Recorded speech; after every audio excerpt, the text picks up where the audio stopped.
Not making that call seems less like skepticism and more like, well, bad writing. Welcome back to the Deep Dive. Today, we're really stepping into something different.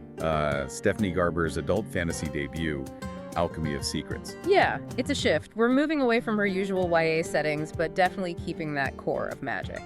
This time, though, it's woven into this, hidden, darker side of modern Los Angeles. It sounds fascinating. Well, our mission today is kind of navigating this tension we found in the sources.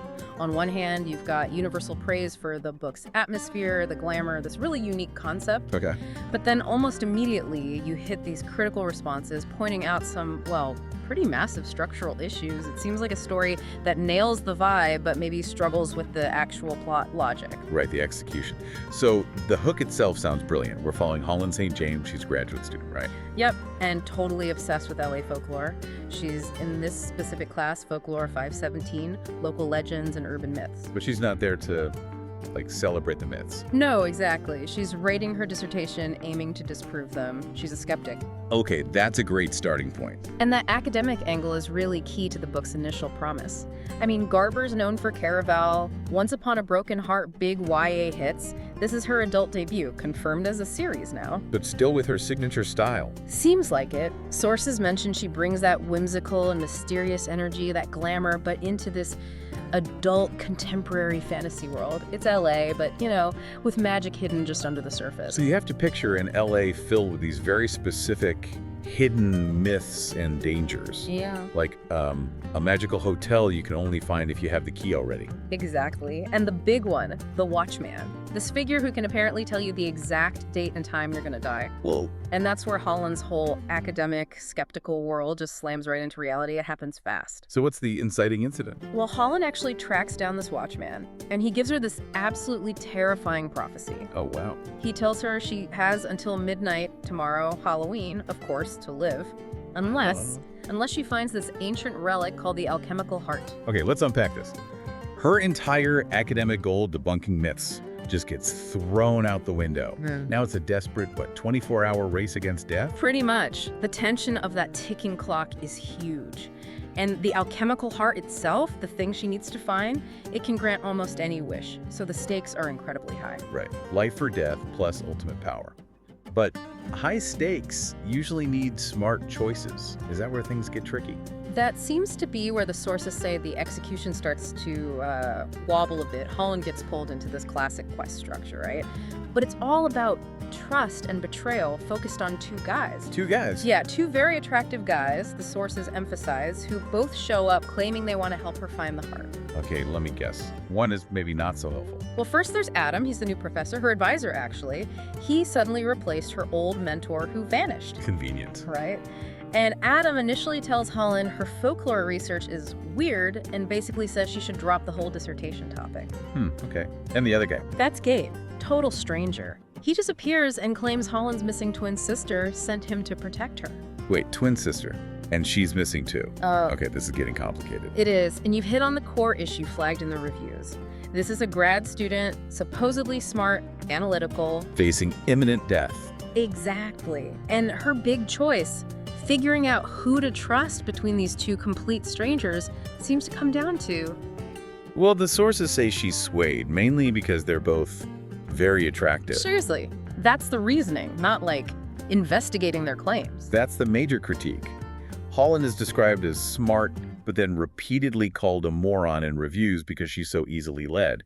And the biggest logic gap they point out is the twin sister. Right, Gabe says the sister sent him. She's the key. She's the only person who could verify Gabe's story, potentially expose Adam if he's lying, or vice versa. The sister is mentioned constantly 1 trillion times, one source said. So Holland calls her immediately. Right. Please tell me she does. Well, that's the thing. Apparently, she barely tries.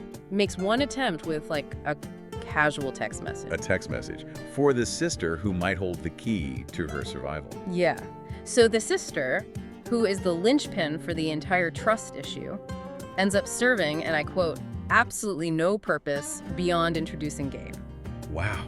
Okay, that feels like a pretty fundamental problem. If the whole plot turns on who to trust, and the answer might literally be one phone call away with your twin. Yeah.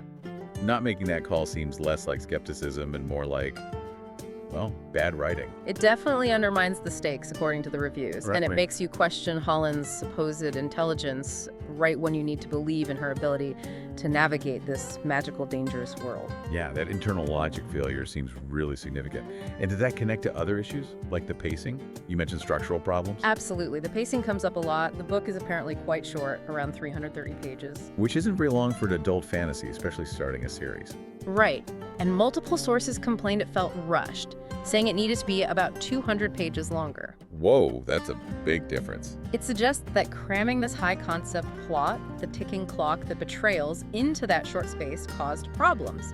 Sources say the pace is incredibly fast. It's too fast. Apparently, some reported having, 5 to 7 major plot points or reveals happening on a single page sometimes. Good grief. That sounds like narrative whiplash. Yeah. How can anything land emotionally or logically at that speed? That seems to be the result. Characters, consequences, even the world building, they don't get room to breathe or be properly explained or justified. So the fast pace, which could be exciting, actually ends up creating the plot holes. That's the connection reviewers made. Because there's no time for justification, things just happen. Like, why is Holland so easily swayed? Why isn't the sister contacted properly? The speed means we don't get satisfying answers, leading to these logic failures. It almost feels like maybe a YA pacing applied to an adult concept that needed more depth. Can you give some specific examples from the sources of things that felt confusing or unresolved because of this rush? Sure.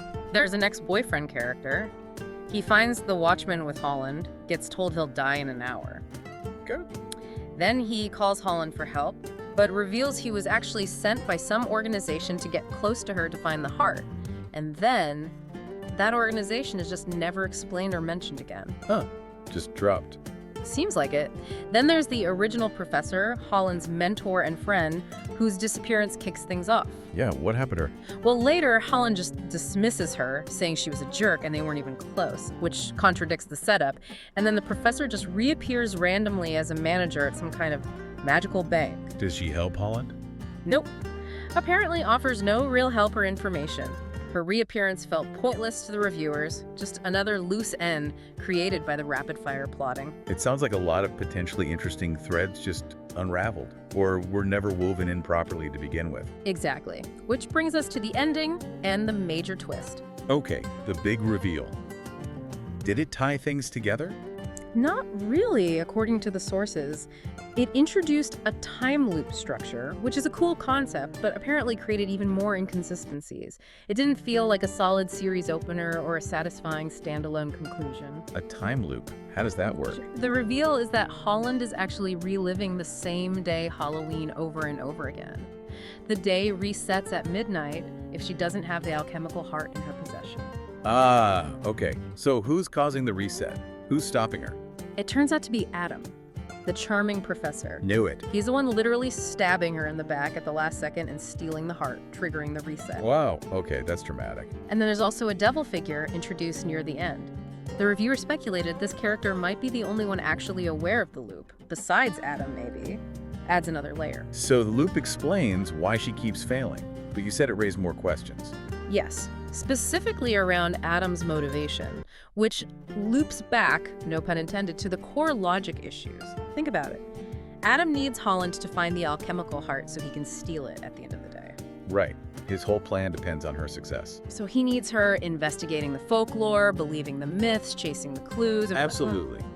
He should be encouraging her, subtly or not so subtly. But wait, remember that first meeting? Adam explicitly tells Holland to stop researching the folklore. He calls it weird, dismisses her old professor, actively tries to get her to drop the exact quest he needs her to complete for his plan to work. Huh.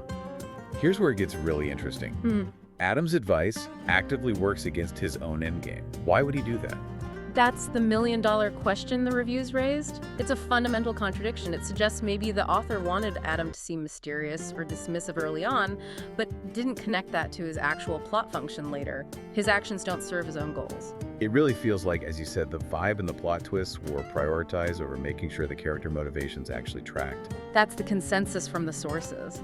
And there were other unexplained things too, like why does Holland's nose keep bleeding at random times? Why do figures like the Watchman and the Professor sometimes glitch out and bleed from the head when she meets them?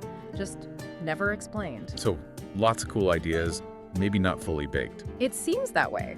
We've looked at this really compelling setup, the LA glamour, the urban legends, the deadly race against time, but the sources consistently show that the execution, particularly the pacing and character logic, struggle to hold it all together. It sounds like the novel delivers on atmosphere and concept, but leaves you with more questions than answers. Exactly. And the reviews indicated that even knowing it's a series didn't fully excuse the confusion because the foundation felt shaky. The speed and constant reveals, which could be a strength, ended up being a weakness because they didn't allow room for things to make sense. So wrapping this up, what's the big takeaway for us, for the listener? I think it really highlights something interesting about knowledge and agency in stories. Holland is defined by seeking knowledge, right? She's an academic. Yet the core problem, the central frustration in the reviews, stems from her not using knowledge or logic effectively. Especially regarding the sister. Precisely. If she truly believed the magic was real and her life was on the line, why wouldn't she pursue the most logical path to clarity, contacting her sister? It raises that question. When does academic skepticism, or maybe just plot-driven convenience, cross the line into ignoring the obvious? That's definitely something to think about. When the pursuit of knowledge, or maybe the fear of it, gets in the way of survival itself. A great thought to end on. Grab Alchemy of Secrets by Stephanie Garber, now on sale $18.95. Don't miss this chance and build good habits and achieve remarkable results. Buy now, today.